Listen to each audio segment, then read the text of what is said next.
आशुतोष जी तबियत खराब हो जाएगी। 1 मिनट। अच्छा ठीक है, 1 मिनट। आनंद 10 वोट नहीं ले पाया। 1 मिनट। अच्छा एक Stop shouting, I'm not your dad. Get out. 1 minute. 1 minute. 1 minute. 1 minute. I will finish. 10 vote नहीं मिले। फर्जी journalist. 1 minute. 1 minute. 1 minute. 1 minute. आधा नहीं, बस यार, बस हवा निकल गई। आपने बीजेपी ज्वाइन कर लिया। आपने कहा एक महिला को माफी मांगी पहले। रुको जरा, सबर करो। Stop shouting, I'm not your dad. Get out. 1 minute. 1 minute. 1 minute.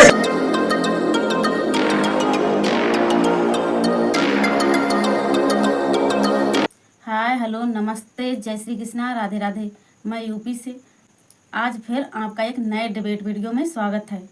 आज की डिबेट में बीजेपी की प्रवक्ता राधिका खेड़ा, आनंद रंगनाथन असंतोष, कांग्रेस का प्रवक्ता तहसीन पूनेवाला, समाजवादी पार्टी का प्रवक्ता अमीक जमाई और आम आदमी पार्टी का प्रवक्ता संजीव कौशिक, इन 6 प्रवक्ताओं के बीच भयंकर डिबेट होने वाली है। डिबेट में कांग्रेस का प्रवक्ता तहसीन पूनेवाला जो केजरीवाल पर आरोप लगे थे उनको झूठा साबित कर रहा था, तो उन्हीं सबूतों का और केजरीवाल पर जो आरोप लगे थे उनको सही साबित कर रही थी राधिका खेड़ा। आम आदमी पार्टी और कांग्रेस की जब धागे खोलने लगती है, इस पर असंतोष को मिर्ची लग जाती है और वो बीजेपी पार्टी के प्रवक्ताओं को उल्टा सीधा बोलता है। यहाँ तक कि असंतोष रंगनाथन जी पर पर्सनल अटैक करता है। इस पर रंगनाथन जी एंग्री हो जाते हैं और असंतोष को डिबेट से उखाड़ फेंकते हैं। बात आ जाती है पर्सनल फाइट पर। तो बने रहिए डिबेट में शुरू से एंड तक, क्योंकि डिबेट बहुत ही इंटरेस्टिंग और मज़ेदार होने वाली है। चलिए मैं डिबेट स्टार्ट करते हैं। आज मैं पूछना चाहती हूँ, संविधान बच गया ना तहसीन पूनावाला जी? कल तो बहुत खतरे में था, डूबने वाला था, शायद डूब ही गया था, आग लग गई थी घर को, घर के चिराग से, यही कहा था ना संजय राउत ने। लेकिन आज इस देश का कानून भी सही है, इस देश की संस्थाएं भी सही है, जुडिशरी भी सही है और कॉन्स्टिट्यूशन भी सही है। ठीक है ना? नमस्कार नाविका जी, सबसे पहले तो आप सभी का बहुत बहुत स्वागत। यहाँ पर बात ये नहीं कि आज संविधान बच गया कि नहीं, माननीय सुप्रीम कोर्ट ने बेल दिया माननीय मुख्यमंत्री दिल्ली के मुख्यमंत्री को, उसका स्वागत है। लेकिन ये चीज भी हम सबको और आप सब यंगस्टर्स को ये सोचना चाहिए कि एक चीफ मिनिस्टर इतने महीने जेल में था। आज जो सुप्रीम कोर्ट ने टिप्पणी की है इन्वेस्टिगेटिंग एजेंसी से, सिर्फ यहाँ नहीं, ईडी के केस में भी, क्या एक भी अफसर सस्पेंड होगा? बात कल ये नहीं थी कि माननीय प्रधानमंत्री गए गणेश पूजा करने के लिए, गणेश जी मेरे घर पे विराजमान है, मैं कल अपने घर जा रहा हूं, उनको विदा करने के लिए है। बात ये थी कि गणेश के क्या किसी भी प्राइवेट घर के अंदर, चीफ जस्टिस के घर के अंदर प्रधानमंत्री को जाना चाहिए? क्या एक जुडिशरी और एग्जीक्यूटिव के बीच में एक रेखा लेनी चाहिए? नहीं। सवाल ये था, जब भी हम सवाल पूछते जुडिशरी से, जब भी हम सवाल पूछते सरकार से, जो हमारा कर्तव्य, जो अधिकार हमें बाबा साहब आंबेडकर के संविधान ने दिया है, हमें पूछा जाता देश के खिलाफ, आप संविधान के खिलाफ हो, मजाक उड़ाया जाता है। संविधान खतरे में तब है जब आपको बिना सबूत के उठाए, आपको महीनों तक जेल में रखा जाता है, आपको गिल्टी साबित किया जाता है और आपको अपने आप को इनोसेंट प्रूव करना चाहिए। ये गलत है और उस गलत के खिलाफ हम तहसीन पूनावाला, आप भूल रहे हैं कोर्ट ने क्या कहा। कोर्ट ने कहा है कि उनका अरेस्ट गलत नहीं था। हाँ, जिस दिन अरेस्ट हुआ उस पर सवाल उठ सकता है कि ईडी से बेल मिली तो सीबीआई ने अरेस्ट कर लिया। आपको एक परसेप्शन चेंज करना है। लेकिन आनंद रंगनाथन ये दिखाने के लिए कि कोर्ट ने जो भी कहा उसमें सिर्फ मोदी सरकार के खिलाफ ही कहा, और कह रहे हैं कल हम ये नहीं कह रहे थे कि संविधान खतरे में नहीं है, कल यही तो कह रहे थे। क्या कह रहे थे? कह रहे थे कि अगर चीफ जस्टिस ऑफ इंडिया और प्रधानमंत्री साथ खड़े हो गए प्राइवेट फंक्शन में, प्राइवेट घर में, तो बस लुट गया देश। अब तो जज वही करेंगे, क्योंकि एक मैसेज है कि जजेस को कि जो भी ऑर्डर देना है सरकार के साथ देना, क्योंकि प्रधानमंत्री मेरे दोस्त हैं। आज वही लोग कह रहे हैं कि नहीं संविधान खतरे में नहीं था। तो ये 11 तारीख को कुछ, 12 तारीख को कुछ, 13 तारीख को कुछ, 14 ऑड इवन, जैसे वो पोल्यूशन के टाइम में ऑड दिन एक नंबर की कार निकलेगी, इवन वाले दिन दूसरे, ये कुछ कॉन्स्टिट्यूशन हमारा ऐसा हो गया है। नमस्ते नाविका, नमस्ते सबको। बहुत ही ऐतिहासिक दिन है आज, शरीर और आत्मा का मिलन है। 4.5 किलो की जो आत्मा थी केजरीवाल जी की, वो उनके भटकते हुए शरीर से आज जाके जुड़ गई है। और जैसा कि कोर्ट ने कहा कि आप बाहर हम आपको डाल रहे हैं, लेकिन आप फाइलें साइन नहीं कर सकते, आप ऑफिस नहीं जा सकते, आप कोई भी इंपॉर्टेंट डिसीजन ले सकते। तो केजरीवाल ने कहा मैं 10 साल से यही तो कर रहा हूं। ये हाय नाम है, मैं इनसे बहुत बार सवाल पूछ चुका हूं नाविका, आपके मंच पे कभी हाय नाम में जवाब नहीं देते। आज हो सकता है एक बार फिर ट्राई कर लूं अगर आपकी परमिशन हो। बिल्कुल ट्राई करिए। ठीक है। आज सुप्रीम कोर्ट ने फैसला दिया है, महीनों तक जेल में थे, क्या ये केस हाई कोर्ट ने हियर किया था, हाँ या ना? ऑफ कोर्स हियर किया। देखो ये बिल्कुल आगे ना लाइन पे, इस केस में स्पेशली केजरीवाल जी की बात कर रहा हूं, हर मोमेंट पे कोर्ट इज इन्वॉल्व। तो ये कहना कि महीनों बाद कोई जेल में था, महीनों तक, अकाउंटेबिलिटी क्या है?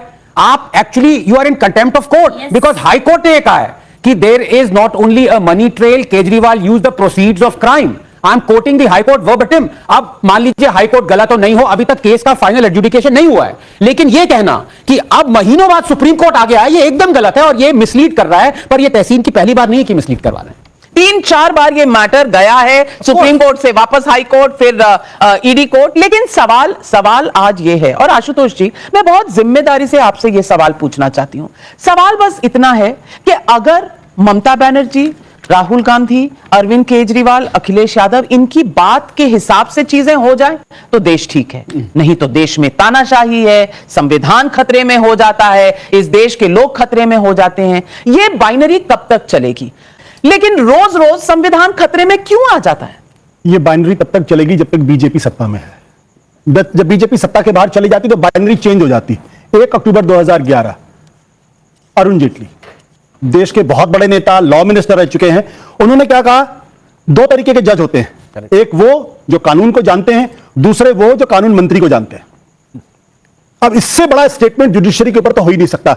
जुडिशरी की क्रेडिबिलिटी पर, आप जजेस की क्रेडिबिलिटी पर सीधे कह रहे हो कि कुछ लोग कानून मंत्री को जानते हैं, कुछ कानून को जानते हैं। और इतना ही नहीं, वो कह रहे हैं कि जजेस verdicts are influenced by the post retirement jobs. यानी नो नो नो, मैं तो नाम ले, ये अरुण जेटली, मैंने नहीं कहा भाई, अगर मैं पता नहीं मेरे खिलाफ कंटेम्प्ट ऑफ कोर्ट हो जाए, मैं नहीं जानता इस वाले, मैं नाम ले रहा हूं। बीजेपी के हर नेता को अधिकार है कि वो जुडिशरी को, जजेस को जो मन में आए सो कहे। इतना ही नहीं, उन्होंने ये भी कहा है it's a tyranny of unelected. आप हिंदुस्तान की जुडिशरी को आप बोल रहे हैं कि टिरेनी है, तानाशाही कर रहे हैं।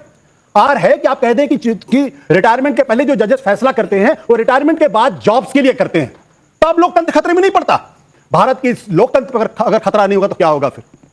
जुडिशरी पे क्यों? उन्होंने तो सही किया ना, कल तो जुडिशरी पे सवाल था, आज तो जुडिशरी ने बचा लिया लोकतंत्र को। ये जो तस्वीर है चंद्रचूड़ साहब की तस्वीर है नरेंद्र मोदी जी के सामने में, आज से 50 साल बाद याद रखी जाएगी। देखिए संविधान और लोकतंत्र मतलब आपको, मुझे बोलने दीजिए, 2009 नहीं, अब आप बहुत बोल चुके हैं, लेकिन मैं आपको थोड़ा याद करा दूं। 2009 की तस्वीर याद कर लीजिए। चीफ जस्टिस ऑफ इंडिया तब के केजी बालाकृष्णन, नहीं मैं अन्याय बिल्कुल नहीं कर रही, मैंने सेंटेंस ही पूरा नहीं, मैं बता दूं 2009 में तब के chief justice of India K G Balakrishnan इफ्तार पार्टी पे तब के प्रधानमंत्री डॉक्टर मनमोहन सिंह के घर जाते हैं, तब कोई प्रॉब्लम नहीं होती। और वो 50 साल छोड़िए, आपको 10-20 साल भी याद नहीं रह रहा, वो तो एमनीसिया हो गया, आपको बोलने नहीं दिया। भाई साहब 3 मिनट से आप बोल रहे हैं, हम झेल रहे हैं, लेकिन ये बात करना आपको याद नहीं रहा। लेकिन राधिका खेड़ा, अब आप जवाब, अरुण जेटली का स्टेटमेंट याद होगा क्योंकि कांग्रेस पार्टी में, अरुण जेटली का स्टेटमेंट हम सबको याद है। कांग्रेस पार्टी में हूं, बीजेपी में हूं, जहां भी हूं, बातें सारी याद रहती है। जैसे ये फोटो हमेशा इस बात की गवाह रहेगी कि किस तरीके से इंडिया अलायंस की एक एक पार्टी हमारी भारतीय संस्कृति, भारतीय सभ्यता, हिंदू धर्म के खिलाफ थी, कैसे उन्होंने आवाज उठाई। और आप कैसे भूल सकते हैं कि गणपति सिर्फ हिंदू धर्म से रिलेटेड नहीं है, हर धर्म के लिए बराबर है, क्योंकि गणपति ने बहुत बड़ा किरदार निभाया था इस देश की इंडिपेंडेंस के लिए। आप सबको याद होगा, सब ये कहानी जानते हैं, आप कैसे भूल सकते हैं? गणपति इसीलिए शुरू इतना मनाया जाता था। मैं आपके बीच में, वो आपकी मर्जी है, आप नास्तिक हैं और आप देश की स्वतंत्रता के भी खिलाफ है, वो आपकी इच्छा है। मैं यहाँ पे देश की स्वतंत्रता की बात कर रही हूँ, स्वतंत्रता संग्राम की बात कर रही हूँ, जिसमें गणपति ने बहुत अहम रोल निभाया था, क्योंकि वहीं पे मीटिंग्स करी जाती थी जब ये गणपति इवेंट किया जाता था, ताकि अंग्रेजों को पता ना चले कि कहां पे हमारे लोग मिल रहे हैं। तो अब आप देश के भी विरोधी है, वो आपकी इच्छा है, लेकिन आपके पास सर्टिफिकेट है, आप किसी को विरोधी कर रहे हैं।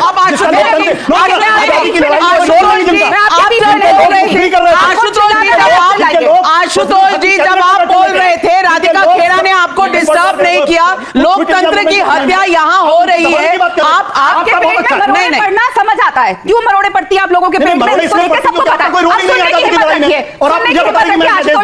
वरिष्ठ पत्रकार रह चुके हैं, उम्र में भी बड़े हैं, आपको रहने दीजिए। आम आदमी पार्टी के नेता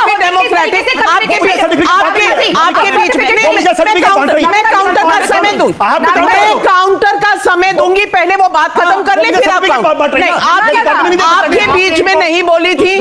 I will give you time, आप रुक जाए। आशुतोष जी, बीजेपी का मेंबरशिप ड्राइव चल रहा है, उसकी खबर बीजेपी के मुख्यालय से मिलेगी, यहाँ से नहीं मिलेगी, तो आप वहां से ले लीजिएगा। पत्रकार है, आपको मिल जाएगी खबर कौन ज्वाइन कर रहा है। लेकिन राधिका जी को अपनी बात खत्म करने दो। Calm down, calm down. Calm. Have you given him the license to say me anything? No, Have you given him the license? No, I am not. Have you given him the license? Not at all. What What is it? I'm sorry. I'm sorry. मैंने सुना नहीं, लेकिन अगर क्या किसी ने बताओ, फर्जियों पता नहीं क्या क्या बोले मतलब this is आप किसी को कुछ भी it's बोल not सकते हैं ना। it's not आप उंगली नीचे करके बात करिए। एक मिनट। उंगली नीचे बात करिए। You are not God. All right. Let him speak. He should say sorry first. He should apologize. Well, you will apologize. आपने उन्हें कहा आपने बीजेपी ज्वाइन कर लिया, आपने कहा माफी मांगिए। एक महिला को माफी मांगिए पहले। वन मिनट में आप इस पर्सनल फाइट्स की जगह नहीं है, मुद्दा है देश के इश्यूज का। One minute. देखिए, जब अरविंद केजरीवाल साहब अन्ना हजारे जी के नेतृत्व में थे तो वो पहले ये भी उनके साथ रहे, तो कहते थे पहले इस्तीफा फिर जांच। अब क्या हो गया, इस्तीफा तो भूल जाओ। अब कोर्ट ने 6 बड़ी टिप्पणियां करी और 6 शर्तें रखी। बार बार एक टिप्पणी यहां पे दोहराई जा रही है, लेकिन 6 बिंदु। अरविंद केजरीवाल मुख्यमंत्री कार्यालय नहीं जा सकते। देश के इकलौते मुख्यमंत्री होंगे जिनको ऐसा बेल के शर्त दी गई है कि वो अपने कार्यालय नहीं जा सकते। दूसरा, किसी भी सरकारी फाइल पे दस्तखत नहीं कर सकते। केस से जुड़े कोई भी सार्वजनिक बयान नहीं दे सकते। 10 लाख रुपए का बेल बॉन्ड भरेंगे। जांच में बाधा डालने या गवाहों को प्रभावित करने की कोशिश नहीं करेंगे, यह बात याद रखिएगा। और जरूरत पड़ने पर ट्रायल कोर्ट में पेश होंगे और जांच में सहयोग करेंगे। कोर्ट को यह कहना पड़ा कि जांच में बाधा डालने या गवाहों को प्रभावित करने की कोशिश नहीं करेंगे, क्योंकि कोर्ट जानते हैं, वरना अगर पाक साफ होते और जैसा ये कह रहे हैं कि सीबीआई पे सवाल उठ रहे हैं तो ये 6 शर्तें नहीं रखी जाती। और मुझे ये समझ नहीं आता कि ऐसा क्या है उस शीश महल में कि केजरीवाल साहब एक पेन उठा के अपना इस्तीफा देने को तैयार नहीं है। बहुत बड़ा सवाल। नितिन बाबू, गुड मॉर्निंग। ठीक हो आप? कौन पूछना चाहता है पहला सवाल? Don't threaten me. मैं रुकने वाला Don't threaten me. एक मिनट। ऐसा है आप 1 मिनट।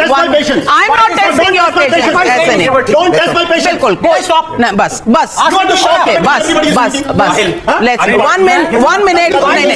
Calm down. देखिए, ओके, दोनों calm down. I can extremely. अच्छा, आप वहां चले जाइए। हाँ, आप इधर। Every right to. Okay, all right. अच्छा, let's not get personal. Okay, let's not get personal. 1 minute. I'm not your dad. Talk properly. Shut up. Okay, 1 minute. I'm not your dad. No, I'm telling you, shut up. Both of you calm down. He's constantly. Okay, that's why I've shifted. Did I say anything else? Listen. He is constantly commenting on me. Constantly commenting on me. Just speaking of the first order. 1 minute. Ashutosh जी, तबीयत खराब हो जाएगी। 1 minute. तबियत नहीं खराब है। बोलिए कुछ बोलिए। अच्छा, ठीक है। तो बॉडी का 1 मिनट। आनंद 10 वोट नहीं ले पाया। 1 मिनट। अच्छा, 1 minute. Stop shouting, I'm not your dad. Get out. Ask him. 1 minute. 1 minute. Started it. 1 minute. Let's 1 minute. I will finish. 10 vote नहीं मिले। फर्जी जर्नलिस्ट। 1 minute. 1 minute. नहीं, बस यार दोनों पढ़े लिखे लोग हैं। प्लीज काम ना, मैं आपको भी कह रही हूँ, उसको भी कह रही हूँ, दोनों को कह रही हूँ। Ashu, don't allow anybody to get any. जब से बीजेपी सत्ता में आई है तब से उनकी सारी पार्टियां और प्रवक्ता सबको right, wrong, present, past, future सब याद आ गए कि फ्यूचर में क्या हुआ था, पास्ट में क्या हुआ, प्रेजेंट में क्या हो रहा। और इससे पहले कांग्रेस, चारा घोटाला पार्टी, आरजेडी, समाजवादी पार्टी, जब ये पार्टियां सत्ता में थी तो उस टाइम सतयुग था। इतने अच्छे, इतने दूध के धुले हुए बेचारे हैं कि तीसरी बार भी सत्ता में नहीं आ पाए और यहाँ डिबेट में आके बड़ी बड़ी डींगे मारते हैं, झूठी दलाली करते हैं, झूठ बोलते हैं। राजनीति वहां तक करो जहां तक सीमित है। ये सारी पार्टियां यदि कुछ करें तो संविधान खतरे में नहीं है। इनके प्रवक्ता हर रोज डिबेट में आते हैं, बेइज्जत होके जाते हैं, क्योंकि इनके पास ना सही मुद्दा होता, ना ठोस सबूत। और ऐसा ही आज असंतोष कुमार जी के साथ हुआ। तो ऐसी मोर डिबेट वीडियो देखने के लिए हमारे चैनल को सब्सक्राइब करें, वीडियो को लाइक करें, ज़्यादा से ज़्यादा शेयर करें और अपना ओपिनियन कमेंट बॉक्स में ज़रूर बताएं। मिलेंगे हम नेक्स्ट वीडियो में, तब तक के लिए बाय बाय। जय हिंद, जय भारत।